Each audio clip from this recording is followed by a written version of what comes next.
Assalamualaikum warahmatullahi wabarakatuh. Bismillah, alhamdulillah, wassalatu wassalamu ala rasulillah wa ala alihi wa ashabihi wa mawalah, amma ba'du.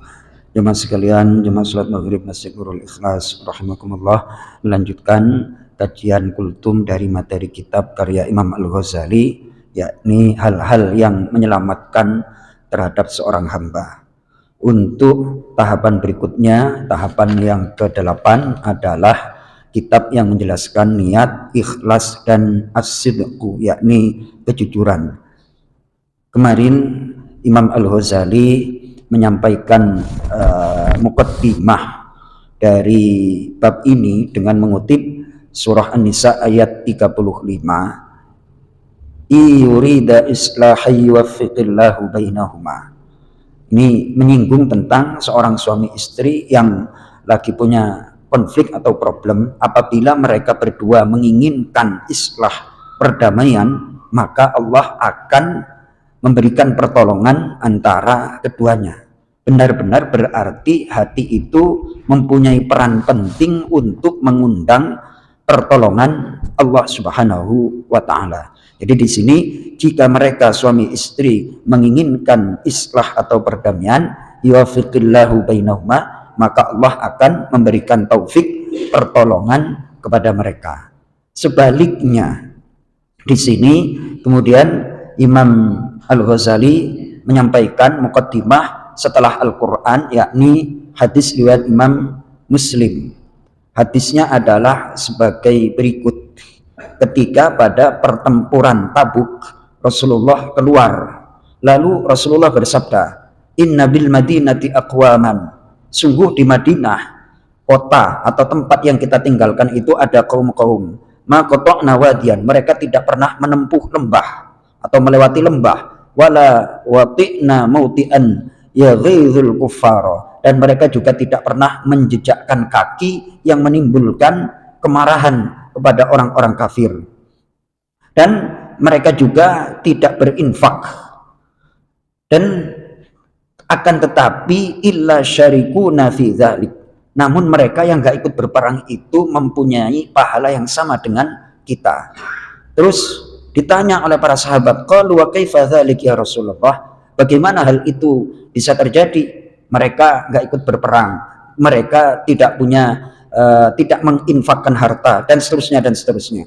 Lalu Rasulullah Shallallahu Alaihi Wasallam bersabda, habasahumul uzru, mereka tidak ikut berperang itu karena ditahan atau ada masalah dengan uzur, yakni macam-macam lah yang namanya uzur itu, halangan yang dilegalkan oleh agama. Fasyuriku bihusnin niyah, mereka itu mempunyai pahala yang sama dengan kita bihusnin niyati, sebab baiknya niat. Kemudian Imam Al-Ghazali menyampaikan juga hadis sahih riwayat Imam Muslim, yub'atsu kullu 'abdin 'ala ma mata 'alaih, manusia itu akan dibangkitkan pada hari kiamat sesuai dengan keadaan ketika dia meninggal. Berarti kita dalam hati benar-benar la ilaha illallah Muhammadur Rasulullah jangan sampai lepas. Inna sholati wa nusuki wa mahyaya wa mamati, dan seterusnya.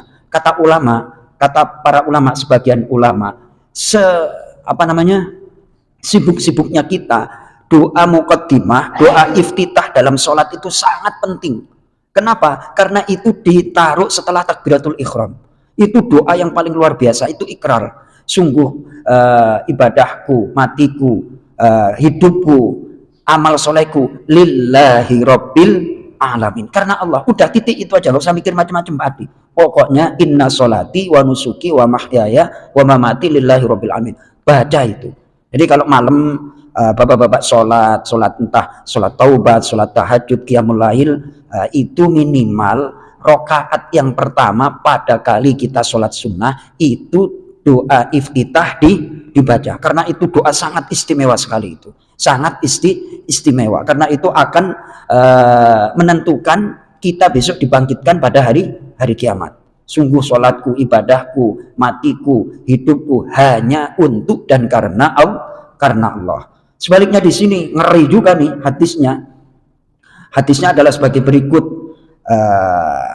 Siapa yang menikahi perempuan ala sodakin, dia itu memberikan mas kawinnya, wa huwa la yanwi ada'ahu fahuwa zanin. Orang kalau menikah memberikan mas kawin tidak diniati untuk memberikan mas kawin, hanya sekedar ngasih aja, dia dihukumi zina oleh Rasulullah Shallallahu Alaihi Wasallam. Kemudian hadis ngerinya juga, ini banyak nih, wa maniddana dainan wa huwa la yanwi qada'ah fahuwa sariqun. Siapa yang ngutang minjem duit wa huwa la yanwi qada'ah, sementara dia tidak berniat untuk ngembaliin pinjaman, fahuwa sariqun, dia termasuk dianggap pencuri. Jadi ngutang tapi niatnya itu sudah nggak mau mengembalikan. Padahal dalam keterangan-keterangan yang lain itu, seberapapun berat utang seseorang, tapi kalau dia punya niat ingin mengembalikan, Allah pasti akan memberikan jalan untuk dia dapat rezeki dan bisa mengembalikan. Tapi gara-gara jelek niatnya, ya sudah, sampai di situ dihukumi pencuri. Na'udzubillah, summa na'udzubillah. Maka dari itu di sini disampaikan niat itu memegang peranan penting terhadap amal perbuatan seseorang. Doa pamungkasnya adalah inna sholati wa nusuki wa mahyaya wa mamati lillahi rabbil alamin. Itu doa umum. Jadi Mas Toto nanti kalau mau membantu orang sudah diwakili ketika sholat. Pokoknya hidupku, aktivitasku hanya karena Allah. Jadi nggak harus dipretel-pretel. Mau makan niatnya apa, udah diwakili ketika sholat. Pokok niatku karena Allah. Mudah-mudahan bermanfaat. Assalamualaikum warahmatullahi wabarakatuh.